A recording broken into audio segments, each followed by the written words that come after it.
जय हिंद। चलिए दोस्तों, क्लास 10th हिस्ट्री का पहला चैप्टर यूरोप में राष्ट्रवाद। ठीक है, इससे पहले वाले वीडियो में हम आपको गैरिबाल्डी के बारे में बता दिए। ठीक है, उससे हम आगे देखते हैं इस वीडियो में। ठीक है, वेब सीरीज की तरह वीडियो बन रहा है, बस आपको ध्यान से देखना है। ठीक है, तो अगर डे 1 है तो उसमें पहला दिन है तो 1 लिख दिया, 2 3 करके ऐसे। ठीक है, ऐसे आपको वीडियो जाते रहेगा। ठीक है, तो हम देखते हैं इस वीडियो में हम जर्मनी के एकीकरण के बाधक तत्व देखते हैं। ठीक है, उसको हम देखेंगे सहायक तत्व। ठीक है, तो देखिए कह रहा है कि जर्मनी के एकीकरण में बाधक तत्व। ठीक है, तो कह रहा है कि जर्मनी लगभग 300 छोटे बड़े राज्यों में विभक्त था। ठीक है, मतलब एक तरह से कही कि बुनिया की तरह बिखरल था। ठीक है, और जर्मनी पूरा बिखर 300 छोटे बड़े राज्य में बिखरा हुआ था। ठीक है, अगला है कि उत्तरी जर्मनी यानी ऊपर वाले यानी उत्तरी जर्मनी प्रोटेस्ट एवं दक्षिणी जर्मनी कैथोलिक बहुमूल्य क्षेत्र था।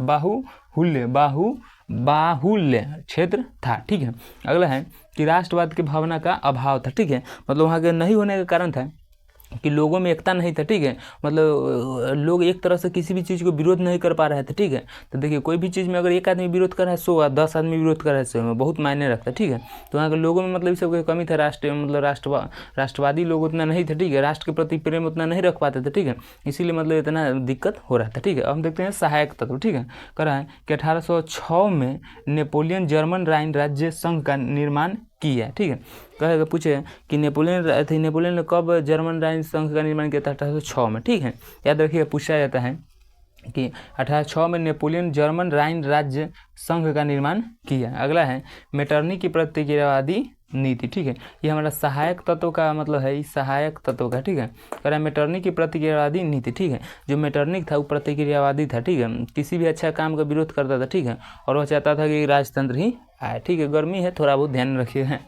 ठीक है, तो तनका बहुत दिक्कत हो रहा है। ठीक है, कह रहा है कि 1834 में व्यापारियों द्वारा जालवेरिन नामक आर्थिक संघ का निर्माण किया गया। ठीक है, ठीक है, अगला है कि विलियम एवं बिस्मार्क का योगदान। ठीक है, जो जर्मनी को एकीकरण करने में विलियम एवं बिस्मार्क का भी योगदान था। ठीक है, अब हम देखते हैं विलियम के बारे में, देखते हैं बिस्मार्क के बारे में भी देख लेंगे। ठीक है, तो हम देखते हैं बिस्मार्क के बारे में। ठीक है, तो ध्यान से वीडियो देखिएगा, आपको समझ में आएगा ही आएगा। देखते हैं बिस्मार्क के बारे में। ठीक है, देखिए पहला हमारा कह रहा है बिस्मार्क। ठीक है, बिस्मार्क से ध्यान रखिएगा, ऑब्जेक्टिव में भी क्वेश्चन पूछा जाता है बहुत ज़्यादा। ठीक है, ध्यान में रखिए। ठीक है, पहला है कि पहला भी पूछा जाता है, ध्यान में रखिए। कहे कि बिस्मार्क प्रसा के शासक विलियम का चांसलर था। ठीक है, तो पूछेगा बिस्मार्क कहाँ का चांसलर था? ठीक है, तो प्रसा का, ध्यान में रखिए। ठीक है, कि बिस्मार्क प्रसा के शासक विलियम का कहाँ था? चांसलर था। ठीक है, अगला है कि बिस्मार्क जर्मन डाइट में प्रसा का प्रतिनिधि था। ठीक है, बिस्मार्क जो था कि जर्मन डाइट में प्रसा का कथी था? प्रतिनिधि था, एक तरह से कहता है। ठीक है, वो डिबेट करने वाला। ठीक है,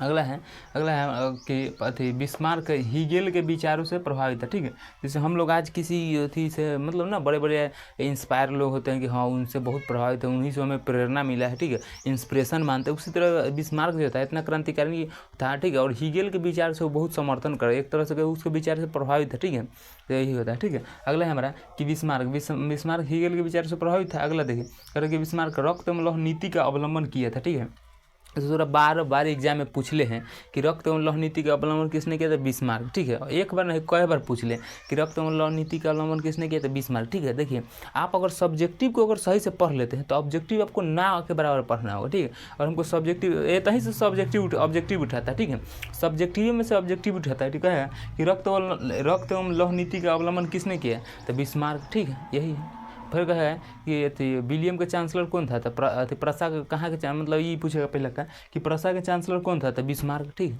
ये पूछेगा, यही सब पूछता है। ठीक है, दिक्कत क्या होता है कि लड़का लोग के कॉन्सेप्ट ठीक नहीं रहता। ठीक है, और चल जाता है ऑब्जेक्टिव, फिर में रटते रहता है कि रक्त एवं लौह नीति का अवलंबन किसने किया? बिस्मार्क। रक्त एवं और रे बाबू पहले कॉन्सेप्ट समझो। ठीक है, आपको अच्छा रहेगा। ठीक है, अगला हम देखिए। ठीक है, अगला करेगा 1866 में ऑस्ट्रिया प्रसा के बीच सेडेवा का युद्ध हुआ। ठीक है, वो ऑब्जेक्टिव में थोड़ा पूछा था घुमा कहेगा कि ऑस्ट्रिया प्रसा के बीच कौन युद्ध हुआ था? 1866 में कौन युद्ध था? सेडेवा के युद्ध। ठीक है, आई तनका घुमा दीजिए, सेडान के युद्ध है 1870 में, ध्यान में रखिए। ठीक है, तो 1870 में फ्रांस प्रसा के बीच सेडान का युद्ध हुआ। ठीक है, अगला ध्यान में रखिए कि 1870 में सेडान का युद्ध हुआ, 1866 में सेडेवा का युद्ध हुआ। ठीक है, इस ऑब्जेक्टिव में पूछा था। ठीक है, अगला है हमारा 1871 में जर्मनी के एकीकरण पूर्ण हुआ। ठीक है, देखिए इतिहास के एक आध और क्लास आएगा, ठीक है, और इतिहास का एक चैप्टर खत्म हो जाएगा, ठीक है। हम तो चाहते हैं कि जल्दी खत्म करके आपको वीडियो प्रोवाइड कराए, ठीक है, पर आप लोग मतलब कमेंट या जो भी करना है वो आप लोग करिए, ठीक है, तभी हमको ज़्यादा मोटिवेशनल मिलेगा,